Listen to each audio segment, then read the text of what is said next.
Matul is-sena li għaddiet tħawlu 35,600 siġra u arbuxell f'aktar minn 54 lokalità f'Malta u Għawdex.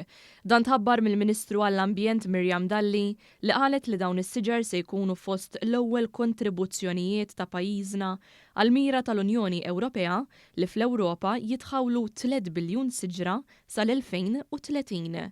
Waqt ħawwil ta' siġar fil-Park tal-Majjistral, il-Ministru Dalli spjegat li dawn is-siġar li qed jitħawlu se jkunu rreġistrati f'Map My Tree li hija l-applikazzjoni online li tnediet mill-Kummissjoni Ewropea. Qegħdin ukoll nkunu parti mill-Inizjattiva Ewropea Map My Tree fejn kull wieħed waħda minnha x'anke individwi privati, għaqdiet, entitajiet governattivi jistgħu jimmappjaw fejn qegħdin inħawlu s-siġar f'pajjiżna. Il-Ministru fakret ukoll il-Ministeru għadu kif waqqaf l-Aġenzija Project Green sabiex tiffoka u tixpruna t-twettiq ta' dan il-pjan tal-Gvern li f'7 snin jinvesti 700 miljun euro f'kull lokalità. Intqal li fost l-ewwel proġetti tagħha l-Aġenzija Project Green se tħawwel ma' 7,500 siġra indiġena li ser jiġu finanzjati mis-settur privat bħala parti mill-impenn tagħhom lejn il-prinċipji tal-ESG.